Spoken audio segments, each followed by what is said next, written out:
ഈ ശ്രീ കുണ്ടുക്കാവ് ഭഗവതി ക്ഷേത്രം നമ്മുടെ സമ്മേളന നഗരിയിൽ നിന്ന് 100 മീറ്ററിൽ താഴെ മാത്രം ദൂരത്തുള്ള ഈ ക്ഷേത്രത്തിന്റെ മുറ്റത്താണ് ഒരു പാർക്കിംഗ് സ്പോട്ട് ഈ ക്ഷേത്ര കമ്മിറ്റി ഭാരവാഹികൾ അനുവദിച്ച് തന്നിട്ടുള്ളത്. പാർക്കിങ്ങിന് പുറമെ ബാത്റൂം അടക്കമുള്ള അനേകം സഹായങ്ങൾ, അനേകം സഹകരണങ്ങൾ നമ്മുടെ സമ്മേളനത്തിനെത്തുന്ന അതിഥികൾക്ക് വേണ്ടി ഈ ക്ഷേത്ര ഭാരവാഹികൾ ഇവിടെ തയ്യാർ ചെയ്തു വെച്ചിട്ടുണ്ട്. ഇവിടെയുള്ള വാഹനങ്ങളെ ക്രമീകരിക്കാൻ വേണ്ടി ഈ ക്ഷേത്രത്തിന്റെ അധികൃതർ തന്നെ ഇവിടെ വളണ്ടിയർമാരായി സേവനം ചെയ്യുന്ന കാഴ്ചയും നമ്മൾ കഴിഞ്ഞ ദിവസങ്ങളിൽ കാണുകയുണ്ടായിരുന്നു.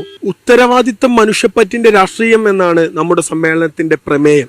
ഈ ചിത്രങ്ങളൊക്കെ കാണുമ്പോൾ നമുക്ക് ഓർമ്മ വരുന്നത് നമ്മുടെ നാട് ഇങ്ങനെയൊക്കെ തന്നെയായിരുന്നു. സോഷ്യൽ മീഡിയകളിലും മറ്റു വാർത്തകളിലുമൊക്കെ കാണുന്ന വിഴുപ്പലക്കലുകൾക്കപ്പുറം അടിത്തട്ടിൽ മണ്ണിലേക്കിറങ്ങിയാൽ നമ്മുടെ നാട് ഇങ്ങനെയൊക്കെയാണ്. എല്ലാ മനുഷ്യരെയും ചേർത്ത് പിടിക്കുന്ന, എല്ലാവരെയും സ്നേഹിക്കുന്ന, പരസ്പരം സഹകരിക്കുന്ന സഹവർത്തിത്വത്തിന്റെ പ്രതീകമായി മാറിയ ഇങ്ങനെയുള്ള നിരവധി മനുഷ്യത്വം പറയുന്ന ചിത്രങ്ങളാണ്